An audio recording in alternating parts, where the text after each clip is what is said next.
The aroma of roast turkey and simmering cranberry sauce filled my mother's house, but all I could smell was the familiar stench of judgment.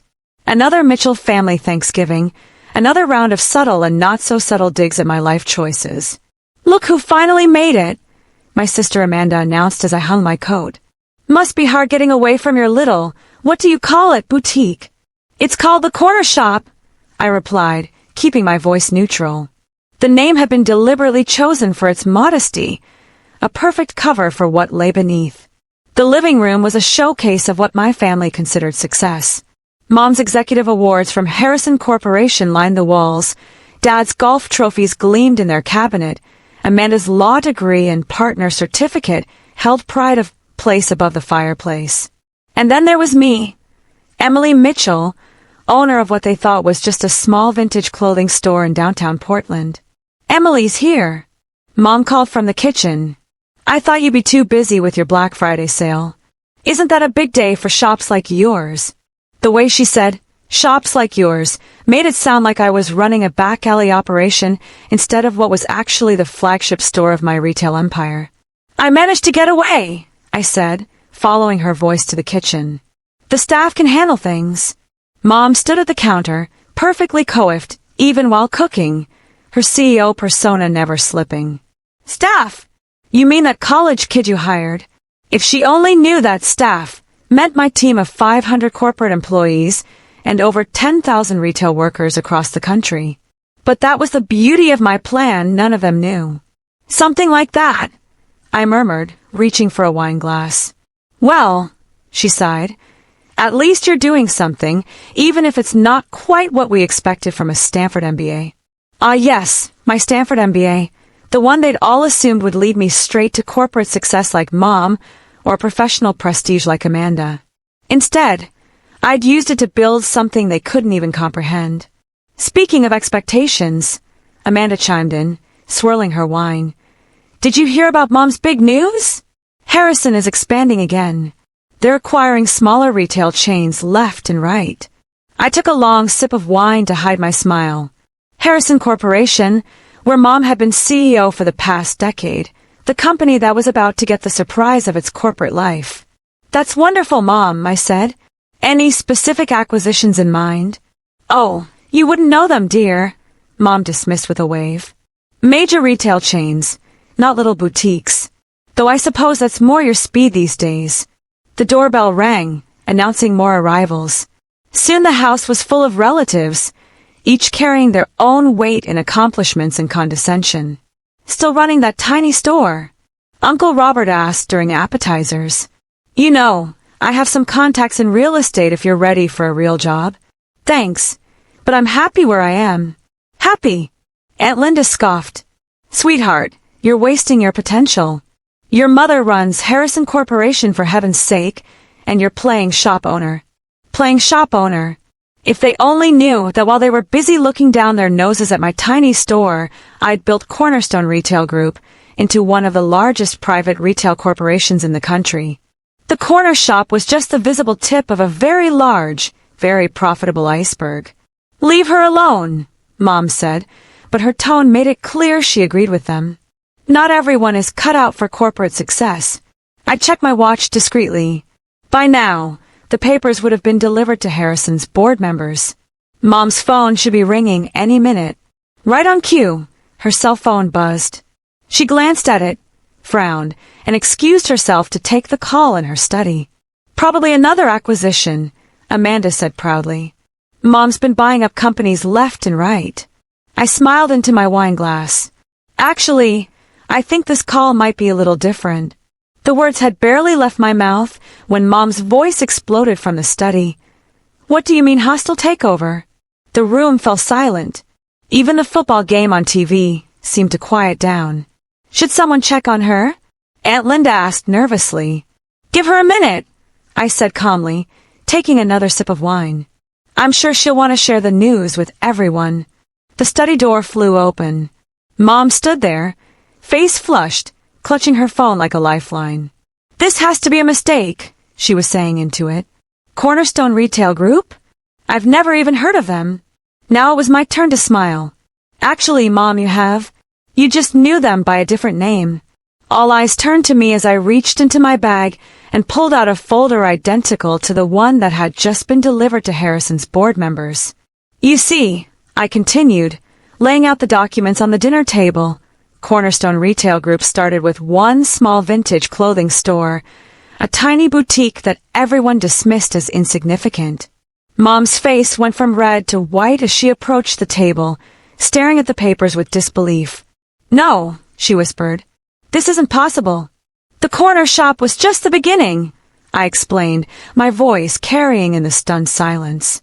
While everyone laughed at my little store, I was building something bigger, something that just acquired controlling interest in Harrison Corporation. The turkey grew cold on the dining room table as my family struggled to process what was happening. Mom sank into her chair, still clutching her phone, while Amanda frantically Googled Cornerstone Retail Group on her tablet. "Oh my God," Amanda whispered, her face pale. "They're huge. Market cap of, that can't be right. 28 billion as of last quarter," I confirmed. "Though with the Harrison acquisition, we should break 30 billion by year's end." But you run a vintage clothing store," Uncle Robert sputtered. "No," I corrected him. "I own a vintage clothing store. I run one of the largest retail conglomerates in the country. There's a difference." Mom finally found her voice. "This is some kind of joke. You can't possibly." I pulled out my corporate ID card and CEO badge, sliding them across the table. "Emily Mitchell, CEO and majority shareholder of Cornerstone Retail Group.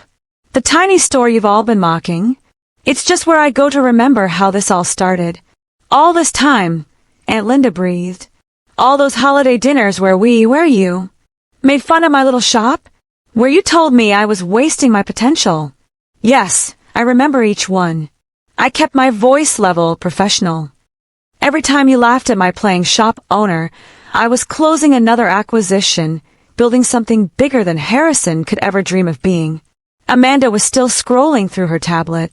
"The Riverside Mall acquisition last year, the Turner department store chain, the Atlantic Coast buyout, that was all you?" "All me," I confirmed. "Well, me and my team of executives, all of whom, by the way, I hired because of their talent, not their family connections." That barb hit home.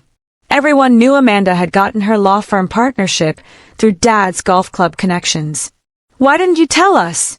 Mom asked, her voice small. "Would you have believed me?" I countered. "Besides, watching you all underestimate me while I built something extraordinary, it was enlightening.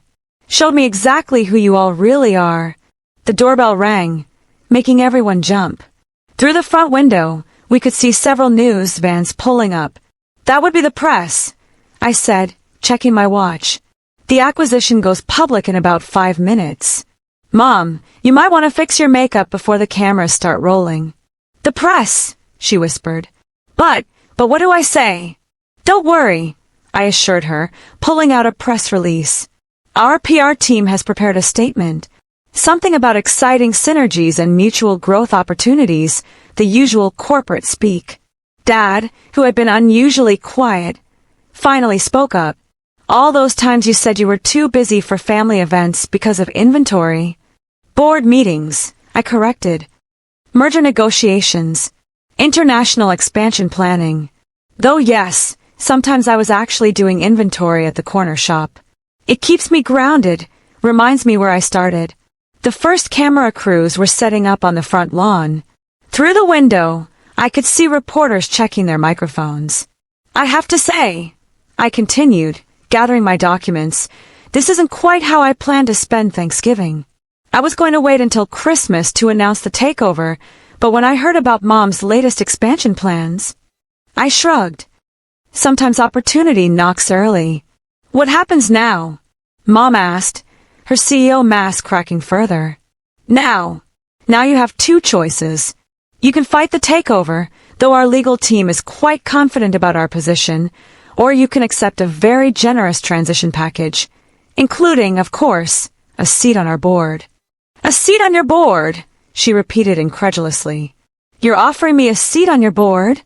"Well, we like to keep successful executives close," I said, echoing the exact words she'd used when acquiring her last competitor. Though of course, you'll answer to me now. The irony wasn't lost on anyone in the room. Amanda cleared her throat. And what about the rest of us? What about you? I raised an eyebrow. Did you mock my small business? Yes. Did you dismiss my choices? Absolutely. But did you actively try to prevent my success like some others in this room? I looked pointedly at Mom, who had the grace to look ashamed. 3 years ago, she tried to block one of my early acquisitions, calling it amateur hour and using her connections to interfere. Your law firm does good work, I continued. We might even throw some business your way, though you'll have to bid for it like everyone else. No more family favors. The first reporters were knocking on the door now. Mom stood up, smoothing her outfit automatically, years of corporate training kicking in. Emily, she said quietly, I don't know what to say. Don't say anything, I advised. Just read the press release. We can discuss the details of your transition package tomorrow. 9 a.m. my office. Your office? She asked faintly. Yes. The corner shop has quite an extensive basement. My corporate headquarters takes up most of the block behind it.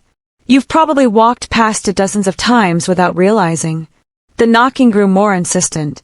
Uncle Robert looked like he might faint.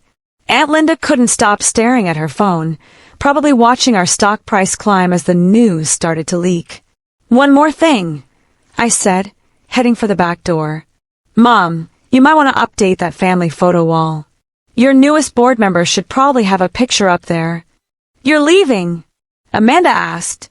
But what about Thanksgiving dinner? I smiled, but it wasn't entirely kind. I have a company-wide Thanksgiving celebration at the corner shop. All our employees, from corporate executives to shop clerks, eat together. No hierarchy, no judgment, just gratitude for everyone's contribution. That sounds... She paused. That sounds wonderful. Actually, it is, I agreed. Because unlike this family, my company values people for their work, not their titles or connections. As I slipped out the back door, I could hear Mom beginning her press statement. Her voice was steady. I had to give her credit for that, as she announced the exciting partnership between Harrison and Cornerstone. My phone buzzed with a text from my CFO. Stock's up 12% already. Congratulations, boss. I smiled, sending back a quick thanks. Save me some turkey. Walking to my car, a modest hybrid, not the luxury vehicles my family preferred, I heard Uncle Robert exclaim, but it's just a tiny shop. How indeed? While they were busy judging the size of my store, they never bothered to look behind it, never thought to check what else I was building. They saw what they wanted to see, a failed corporate executive playing at retail, and missed the empire rising in their midst. My phone buzzed again, a message from Mom. We need to talk. Tomorrow, 9 a.m., I replied. Don't be late. I run a tight ship. Adding, and Mom, bring Dad. The board has 2 openings, and he actually visited my shop once without making fun of it. Might count for something. Starting my car, I caught a last glimpse of the media circus in my rearview mirror. The familiar faces of my family were barely visible through the press crowd, all of them probably still trying to process how the daughter they dismissed had just become their boss. But I wasn't thinking about them anymore. My real family was waiting at the corner shop. 300 employees gathered for our annual Thanksgiving celebration. People who'd believed in my vision, who'd helped build something extraordinary without once asking about my pedigree or connections. Sometimes success doesn't look like corner offices and executive titles. Sometimes it looks like a small vintage clothing store with a $28 billion secret. And sometimes the best revenge isn't taking over your mother's company, though that certainly felt good. Sometimes it's showing your entire family that while they were busy looking down at your tiny shop, you were building an empire right under their noses. As I drove away, I couldn't help but smile. Next year's Thanksgiving should be interesting. Very interesting indeed. The drive to the corner shop took me through the heart of downtown Portland. Every few blocks, I passed another one of my acquisitions, the department stores, the specialty boutiques, the shopping centers that had all become part of the Cornerstone empire. My family had been so focused on their traditional definitions of success that they completely missed the revolution happening right in front of them. I pulled into the parking lot behind the corner shop, where a small crowd of employees was already gathering for our celebration. Unlike the tense atmosphere I'd just left, here there was genuine warmth and excitement. These people knew the real story. They'd been part of building it. "Emily," called Sarah, my first hire and now VP of Operations. "How did the family dinner go?" "Let's just say they finally understand what I've been doing all these years," I replied, unable to suppress a grin. "The news is already breaking," said Marcus, my head of acquisitions, holding up his phone. "Harrison Corporation stock is in free fall, but Cornerstone is soaring. The market loves a good surprise." As we walked into the shop, I looked around at what had started it all. The vintage clothing racks, the carefully curated displays, the warm lighting that made everything feel welcoming and special. This little shop had been my sanctuary, my proof of concept, and my perfect disguise all rolled into one. "Attention everyone," I called out as more employees filed in. "Before we eat, I have an announcement to make." The room quieted, faces turning toward me expectantly. As of today, Cornerstone Retail Group has successfully acquired Harrison Corporation, making us the third largest retail conglomerate in North America. The cheer that went up was deafening. These people understood what this meant, not just for the company, but for everyone who'd ever been underestimated, everyone who'd ever been told their dreams were too small or their methods too unconventional.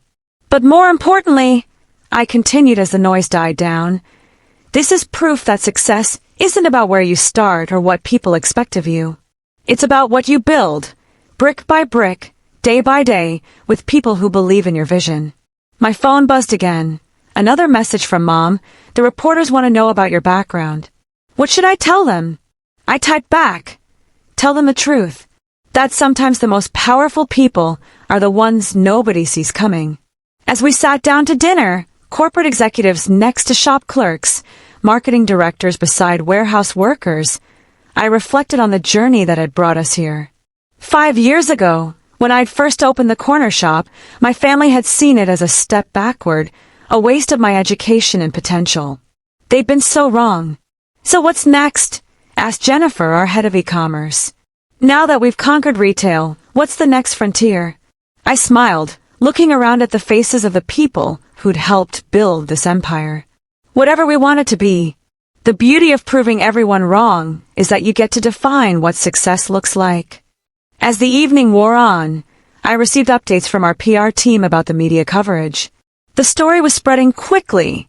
The mysterious CEO who'd built a retail empire from a tiny vintage shop, the family who'd underestimated her, the Thanksgiving dinner that had ended with a corporate takeover. But the best part wasn't the headlines or the stock prices, or even the look on my family's faces when they realized who I really was. The best part was this: sitting in the place where it all began, surrounded by people who'd believed in the vision when it was just a crazy idea about turning a small shop into something bigger. My phone rang. Mom again. "Emily, I owe you an apology." "Yes, you do," I said simply. "But apologies are just words. Actions matter more. What can I do to make this right?" I looked around at my employees, my real family, still celebrating our victory. "Learn. Listen. And tomorrow, when you come to work for me, remember what it felt like to underestimate someone. Don't ever do it again." As I hung up, I realized that this wasn't really about revenge or proving my family wrong. It was about proving to myself that I could build something meaningful, something that mattered, regardless of what anyone else thought. The corner shop had been my laboratory, my classroom, and my home base. Now it was the headquarters of an empire that spanned continents, employed thousands, and had just proven that success comes in many forms, some of them much smaller and more powerful than anyone could have imagined. Welcome to endless love stories, where the most incredible journeys often begin in the most unexpected places.